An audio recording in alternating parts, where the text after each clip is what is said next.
Is that a hedgehog? I think so. Hedge farmer. Yeah, okay, Yep. that makes sense. You gonna ride your way to victory? I'm not that good yet.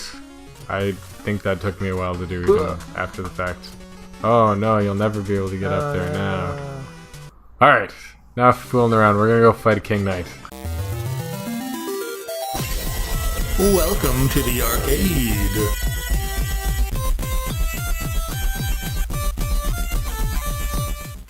Yep. Oh, is this the level where there's a secret if you go left? He says like he doesn't know what's going on. Oh man, I had no idea. Like legit? Yeah. Oh, I found this out later when there was one of those videos. Also, jump up and hit the wall. And don't die. Ah. Yeah! Nice. Now, when I was reading about this, I think it was like, oh, do you remember that scene that you saw in the videos on the Kickstarter? Like from the demos? It's like, yeah, here's where that is. Cool. Just murdering some empty things. I am... there we go. Whoop. Did you not time it right? Oh, I thought it was just automatic. I had thought it was too until that happened.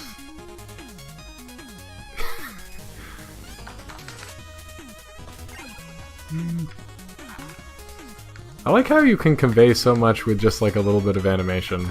Like when you were fishing, they're like, we're just gonna animate this little dotted line and it'll look like, oh. I mean, you can use that as a weapon. Yeah, I'm still wondering if there's a way to toggle through them without having to go into the menu. We can figure it out between episodes. Oh yeah, yeah. Giant beetles. But like, look at the colors here. There's all this purple and green and gold. It could be this really disgusting gold all the time, but they've got this contrast. And, oh, watch out for the pots of boiling oil. Oh boy.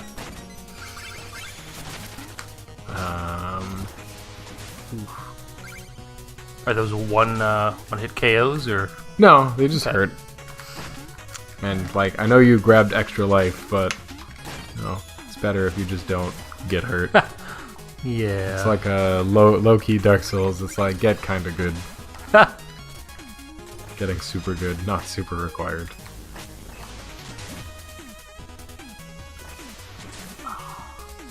Beep, beep, beep, beep, beep, beep. Giant golden truple. Hooray! Golden fish are the best fish. Is there like a golden... Like, not an actual golden fish. Why do the rats have propellers on them? Like, they're just sitting there. They're just like, hey, bud. Yeah, they're just regular rats. I mean, who's going to the trouble of putting propellers on rats? Not the King Knight. He's way too regal for that. Oh, yeah. I don't even know why he did that. Sorry, I'm just looking up some little factoids to see if there's anything I got about King Knight. Or anything for that matter.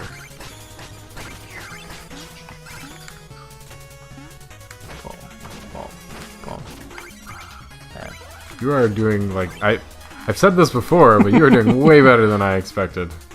I feel, even though I'd never really got that far or that well with it, I feel like part of the reason why I'm doing alright is because I've played my fair share of Zelda 2. I know what's up with things. And that's things controlling a little bit more smoothly than that, so... I tried coming back to Zelda 2, and I'm just like, how would you even do this? Like, not because it is a difficult game. Yeah. But just because it's like, how would you know to do any of this? At one point, you'd like walk into the middle of the ocean and then fall down a hole. Yeah. It's one of those games where... You did it. Yay.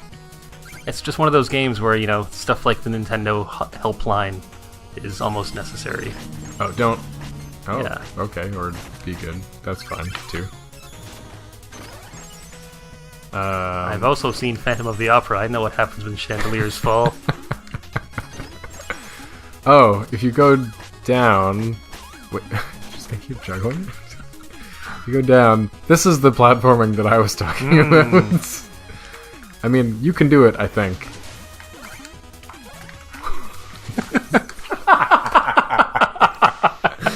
Alright, that's not what I was expecting. Okay, first try. Just like, T, put it in editing or something. Oh, here it was. The game was composed on FamiTracker, a program which creates music for the NES. This means that the music can be played back on the actual NES, and the composer, Jake Vert Kaufman, has released the NSF file that can be played back on a real NES using a flash cartridge. I got that from VGFacts. Later on in the game, there's some really cool stuff. Like, there's the... I can't remember what it's called, but there's like a wall of fame, and it's from all the people who donated a bunch of money. Yeah. And I remember playing it, and I'm like, oh, this must be the people who kicked... Oh, what? Yeah. You're not gonna believe what I just found. Oh, awesome. Pew pew. And I remember playing it, and I was like, oh, is that? That looks like one of the guys from the Game Grumps. And it's like, yeah, that's because that's what it is. Isn't it weird that it's like exactly U-shaped? A little bit, now that you mention it, actually. No! Ah! Now, the real question is, do you have the flare rod? Well... Oh, there it is. Yeah, I must. I was gonna say, I lost the money. I lost the price of the flare rod, so I have to have it. Otherwise, this game's cheating me out of my hard-earned gold. I mean, it could... Actually, that'd be weird, because you would, like, reset, but the whole mechanic is you can pick up all the gold that you lost. Yeah. So that doesn't really work. In each level, there's, like, a different number of checkpoints. I think surely part of that has to do with the length of the levels, right? Right, but wouldn't you think that all the levels would be of a similar length? Oh, nice try. But if your gaming sense is on, you might notice. Or not. Go left. Yeah. Because there's a gap in the wall. Right. I'd noticed that, and then you said if your gaming sense is on, you might notice. And I was like, wait, oh, be careful, because here? if you break all the stuff, then you won't be able to get up. Right. Can you make that jump? Yeah, you can. Okay, cool. Yeah, you jump surprisingly high. Can you reflect the balls? Oh, I mean, kind of. Or you can just shoot at them. That's cool. Pew pew.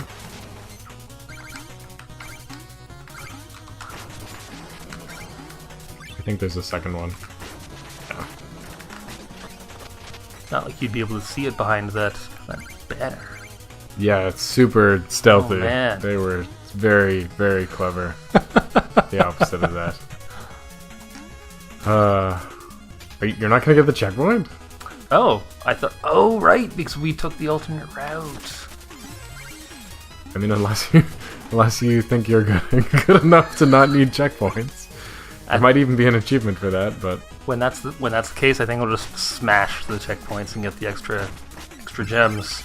I wonder if it's random, because right there, that was not a lot of coins. No. Oh, it's one of these. I mean, only attack from the front. I think you could have just walked right past him at that point. Okay, yeah, you can fight him now, I guess. Oh, you're gonna die. Ah. Gryphons. Are Gryphons supposed to be good? I always thought so. I mean, maybe it's following Harry Potter lore. They just have to be tamed a little bit, you know? Maybe Shovel Knight's not pure of heart enough or something. I feel like he's pure of heart enough. He's like going to save his boyfriend, I guess in this case. Yeah. From the... Wait, it said the Enchantress still. Yeah. There's an option to change the gender of all of the other characters. Oh, it would just change the text. Yeah. That's less exciting. But also the body. Oh, it does? Yeah. Whatever, we'll figure that out later. Alpha? Is it but it's just for all of them. It's it's not quite as granular. That's less exciting. Yeah. Oh no, the rats! Let me just charge right into them. I mean... Oh no!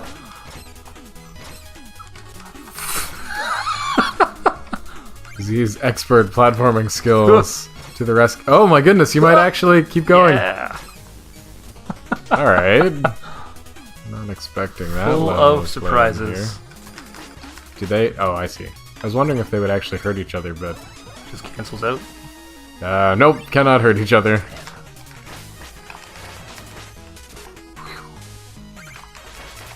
Just blast them.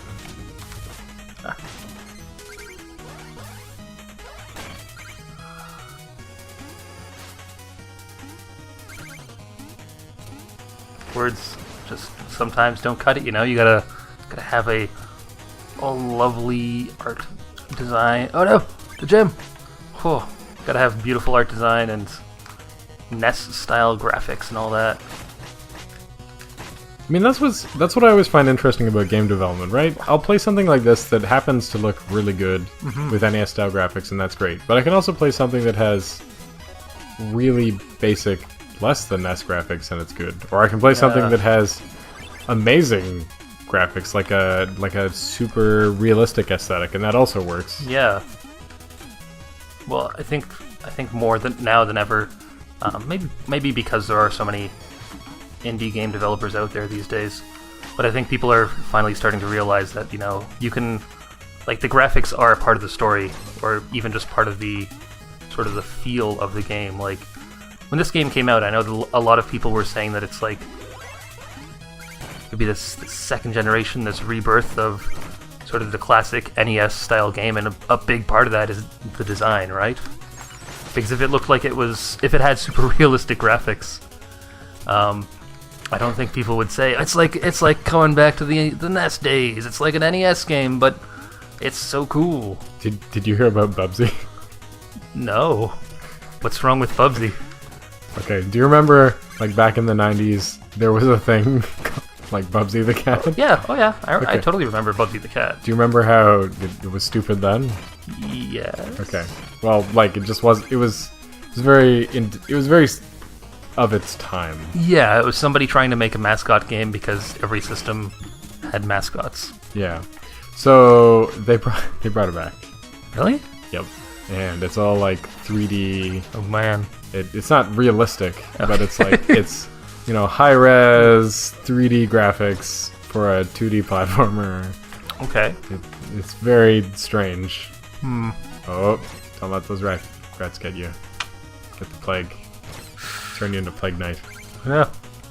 That would be pretty wild if you could just swap knights on the fly. I can't remember if they changed the level design or not. I think they kept it the same. With You can bounce off the book, I think. Plague Knight, I don't know how much they changed it, but they revamped a lot of stuff for Spectre Knight. Well, what's the gimmick with Spectre Knight? Because with Plague Knight, you can't, like, you can do a double jump and you can throw bombs, and that completely changes. Oh yeah, But I don't have a. Triple Chalice. We'll come back to that. Yep. Yeah, I haven't played the Spectre Knight one yet. I was like, oh, we should try this first, and then maybe I'll come back to Spectre Knight later. Yeah. Yeah. So the beginnings of all the platforming craziness. Oh, you're gonna die now. I know. Oh. Oh. Whew. Winner, chicken dinner. Oh yeah. Oh no. Oh dear. That was a little too spicy. I wonder if, I don't know. Do you think this was like the renaissance of retro style games, or was that already happening? This is like the game that I think of when I think of retro style games, but I honestly can't. No, that's not true. I think Way Forward had been doing a bunch of things like that earlier. Shantae is kind of a throwback to stuff like Zelda 2. It's not as punishing, it's not as obtuse. At least not the later ones. I think the first one has a reputation of being a pretty tough, weird game.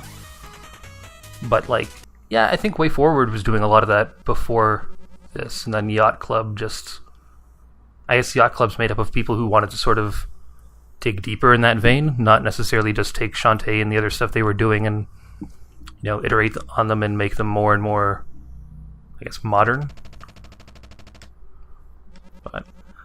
I mean, when I think of this, like the retro throwback indie games, this is the one that, like, the first one that comes to mind.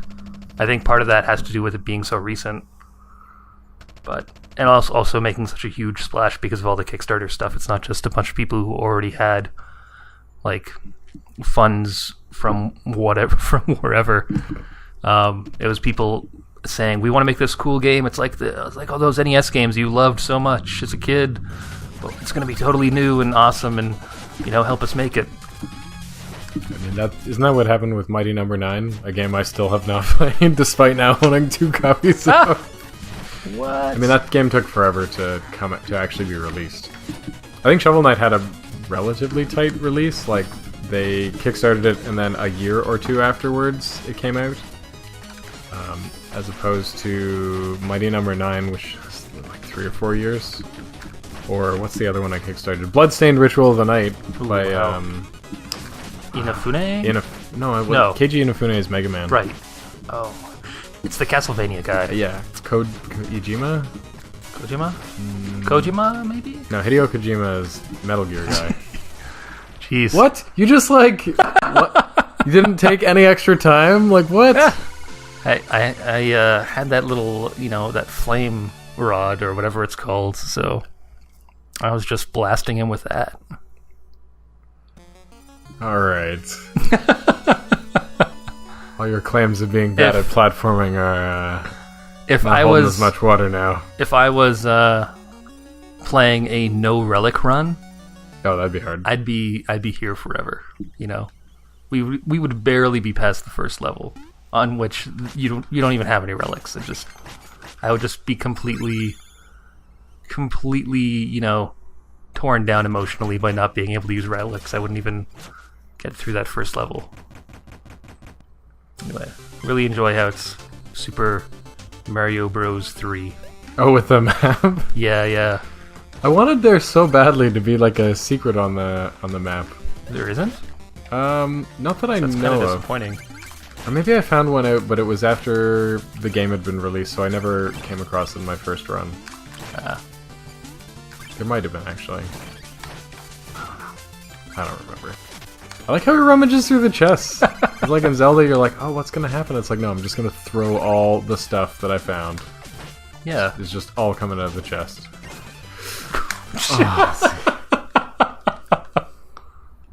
Oh boy.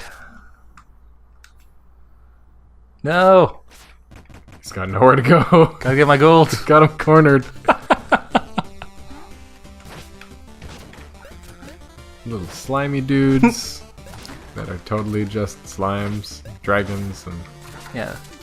Every stage has its own little aesthetic. I think if you fight the armored dude elsewhere, it's also a different stage. Yeah, like if it's the ice world, it's an icy stage, and the fire world, and so on. I think so, but I remember fighting in this area, so I don't really remember. Do you notice how giant all the other knights are compared to Shovel Knight? Yeah. What is going on there? I think that's part of the Enchantress's power. Maybe.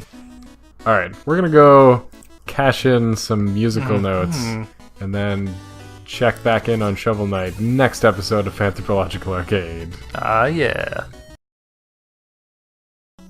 Oh, just look at all the detail, little spritey dudes. Yeah, even the backgrounds, like the trees, just that little extra green on them for, I guess, shadow or moss, really adds a lot to the look. And a horseman walking around in the background over there. Yep. Oh, you're going for the more hearts versus more magic? Yeah, at least at first. It's impenetrable. Cannot be penetrated. Ooh. If you buy that, you won't be able to buy any of the other cool stuff. Yeah, I want to buy some other cool stuff. I want to actually have a use for my magic before I go and extend it. The guy on the right, the guy's like, hey! Oh yeah, this guy. What is his face? Is he wearing a mask? Oh wait, is he supposed to be like Johnny Depp? Oh, with a big pirate hat that's got beads and strings and stuff hanging off of it, maybe? I don't know, I think those two little dots are his eyes. I think so. Their eyes, I don't know who it is. Oh, you fishing with a bouncing ball? Or... Why not both? I mean, you can definitely afford both. You won't believe these deals.